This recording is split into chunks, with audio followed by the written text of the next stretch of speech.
बिस्मिल्लाहिर्रहमानिर्रहीम। आजकल आइनी तरमीम का शोर जो है वो काफ़ी बुलंद है। गवर्नमेंट जो है वो आइनी तरमीम और कानून में तरमीम करके कुछ अदलिया को अपने कंट्रोल में करना चाहती है और ये 26वीं आइनी तरमीम पर काम कर रही है। इसके बारे में अपोजिशन जो है वो काफ़ी शोर मचा रही है और गवर्नमेंट जो है वो सरतोड़ कोशिश में लगी हुई है कि इस तरमीम को पास करवा लिया जाए। उसके लिए MNAs को उठाने का सिलसिला और इधर उधर करने का सिलसिला, हर तरह के हथकंडे जो हैं वो गवर्नमेंट आजमा रही है।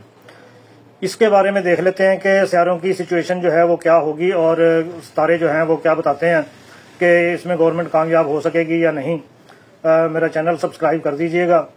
देखें, सितारों में ये है कि अब 10 अक्टूबर से लेके ये तकरीबन 14 अक्टूबर तक गवर्नमेंट जो है वो इस वक्त, आज 12 अक्टूबर है, अपने उस ड्राफ्ट पर काम कर रही है जो इन्होंने पेश करना है असम्बली में। तो इसमें यह है कि अपोजिशन हुकूमत को दबाव में रखेगी, खासतौर पर अपोजिशन और अदलिया की जानिब से। हुकूमती रद्द-ए-अमल जो है वो इसके दौरान हुकूमत में आइनी तरमीम के हवाले से अपने कानूनी माहिरीन और इत्तेहादियों के साथ मुशावरत में मसरूफ रहेगी। मुमकिन तौर पर हुकूमत अंदरूनी तौर पर अपनी हिकमत अमली जो है वो तय करने की कोशिश करे ताकि अपोजिशन और अदलिया के वो मुमकिन रुकावटों से निपटा जा सके। इसमें तेजी आएगी 15 तारीख के बाद। 15 तारीख को SCO की मीटिंग भी है, लेकिन दूसरी तरफ गवर्नमेंट जो है वो अपने ड्राफ्ट को हतमी शक्ल देने की तैयारी भी करेगी। तो इसमें यह है कि उस वक्त मुश्तरी और जहरा जो है वो इनकी पोजीशन और इनका आपस में तालमेल अगर देखा जाए तो साजगार पोजीशन जो है वो हुकूमत को एतमाद दे सकती है कि वो तरमीम का मसवदा तैयार करे और इसे वान में पेश करे। इस दौरान हुकूमत एक जामिया आइनी तरमीमी बिल तैयार करने पर काम जो है वो कर सकती है। उसको असम्बली में पेश करने की तैयारी उससे पहले तो अपने तौर पर तैयारी कर रही थी। बिल का मकसद, मुमकिन तौर पर एक बात और बता दूं कि इंतखाबी इस्लाहात का जो अभी तक सामने नहीं आया, तो इनको अपनी गवर्नमेंट जो है वो जाती हुई नजर आ रही है। तो वो ये चाहते हैं ये है कि इसी दौरान में कोई अपनी फेवर में इंतखाबी इस्लाहात जो हैं वो भी इसके साथ ही शामिल करके तो उसको भी पास करवा लिया जाए, मौके से फ़ायदा उठा लिया जाए। अदालती इख्तियारात में तब्दीलियाँ या अहम कवानीन में तरमीम जो है वो भी गवर्नमेंट जो है वो पेश करेगी।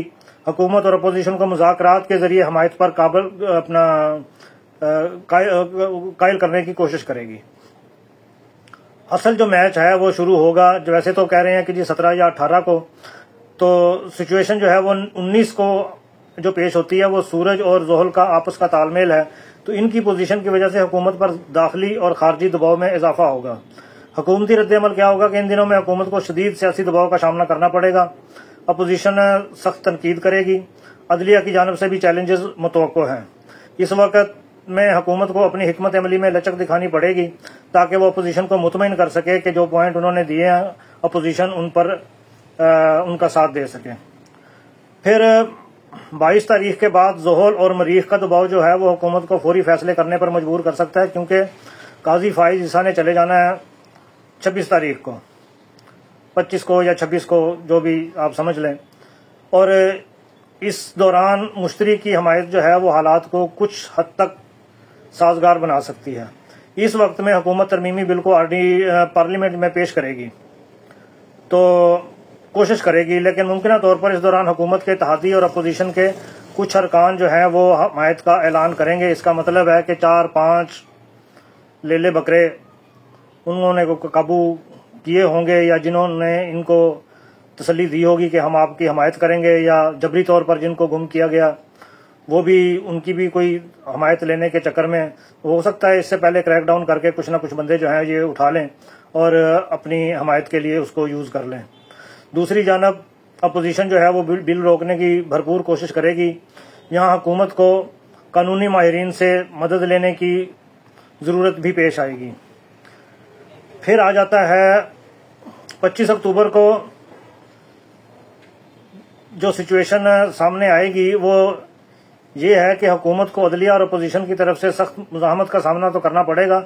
मुमकिन तौर पर यह मामला जो है ये सुप्रीम कोर्ट में भी जा सकता है। तो अगर देखें 25 तारीख को अगर ये गवर्नमेंट जाएगी तो इनको पता होगा कि आज का दिन और कल का दिन जो है वो काजी ईसा साहब बैठे हुए हैं, तो वो फौरी तौर पर बेंच बना के इसको मामले को टेकअप कर लेंगे।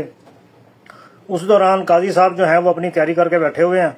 उन्होंने कोई तकरीबन 8 जजेस में से 3 जजेस जो हैं वो उनको तो दाएं बाएं कर दिया।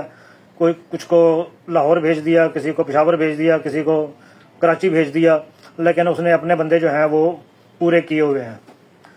हुकूमत के लिए चैलेंज ये होगा कि वो ये कानूनी लड़ाई जो है वो इसको मौसर तरीके से लड़ सकती है या नहीं, और तरमीम को बचाने के लिए हमायत जो है वो हासिल कर सकती है या नहीं। अगर तो 26 तारीख को जाती है, अपोजिशन चली जाती है कि जी ये जो इन्होंने ड्राफ्ट पेश किया है असम्बली में, तो इसको टेकअप किया जाए, तो हो सकता है कि उस दौरान, क्योंकि वो काजी साहब का तो आखिरी दिन होगा, 50-50 मामला है कि क्या होगा क्या नहीं होगा। लेकिन अगर 27 तारीख को जाते हैं तो 27 तारीख को मंसूर अली शाह साहब जो हैं वो आ गए होंगे। तो उस दौरान इसी चीज से बचने के लिए गवर्नमेंट जो है वो तगोदो कर रही थी। इस दौरान अगर अपोजिशन चली जाती है तो फिर इसका मामला जो है वो कुछ और भी हो सकता है। ये थी सिचुएशन सूरज ग्रहण की और सितारों की। इसके साथ ही अब ये देखना है कि अपोजिशन जो है वो इसके बारे में क्या करती है। अपोजिशन का यह है कि अब अपोजिशन के पास अवामी एहतजाज है, अवामी मुजाहरे हैं, वो करेगी और हुकूमती इकदाम को के खिलाफ अवाम को उसमें तहरीक पैदा करेगी, सोशल मीडिया को इस्तेमाल करेगी। पार्लिमानी हिकमत अमली ये है कि अदम एतमाद पेश करके अपोजिशन को लगता है कि हुकूमत की हमायत कमजोर हो रही है तो वो तहरीक अदम एतमाद ला सकती है, जिससे हुकूमत पर दबाव बढ़ेगा और पार्लिमानी पार्टियों का इस्तेमाल करके वहां एहतजाज कर सकती है। और इसके अलावा कानूनी चैलेंजेस जो हैं वो भी इख्तियार कर सकती है, अदालत में दरखास्तें दायर करेगी और इस बात का दावा करेगी कि ये बिल जो है ये आइन के खिलाफ है या इससे अवामी मफादात के जो मसाइल हैं वो पैदा होंगे। तो हुकूमती इकदाम की कानूनी हैसियत जो है वो चेक करनी पड़ेगी। दूसरी तरफ ये भी है कि इत्तेहाद बना के तो उनको अपने साथ मिला के पेश करने की कोशिश करेगी कि इसके खिलाफ जो है वो इत्तेहाद बन जाए और गवर्नमेंट जो है वो मौजूदा सिचुएशन से फायदा ना उठा सके। नेशनल डायलॉग भी है अपोजिशन के साथ मिलकर, अगर कौमी मुकालमे की तजवीज़ दी जाए तो इससे भी कोई मसला जो है वो हल हो सकता है। इसके बाद मीडिया जो है वो मीडिया के जरिए और वाइट पेपर छाया करके हकायक की तशहीर जो है वो अपोजिशन कर सकती है। अपोजिशन की कानूनी और तकनीकी नुकात का इस्तेमाल करते हुए बिल की मंजूरी में रुकावटें तो डाल सकती है और मुख्तलिफ नुकात उठाकर इसको मजीद पेचीदा जो है वो कर सकती है। लेकिन आखिरी दिन जो है वो तकरीबन 27, 28, 29 ये बड़े क्रिटिकल टाइम जो है वो आ जाएगा। उस दौरान में मुश्तरी जो है वो कुछ थोड़ी सी स्पेस जो है वो दे रहा है कि हो सकता है गवर्नमेंट को कुछ ना कुछ होगा। लेकिन गवर्नमेंट अगर स्मार्टली खेलेगी और सही वक्त पर सही फैसले करेगी और पूरा जोर लगाएगी तभी इस तरमीम को पास करवा सकती है। अदरवाइज इसके पास होने के चांसेस जो हैं वो कम है, क्योंकि हुकूमत के पास मतलूबा जो अक्सरियत है वो नहीं है। अब यह है कि ये तो था सितारों का हाल, ग्राउंड रियलिटी जो है वो किसी वक्त भी चेंज हो सकती है, उसमें मदोजजर जो है वो आ सकता है, उसका बाद में हम जिक्र कर लेंगे। इसके साथ ही इजाजत दीजिए, अल्लाह हाफिज।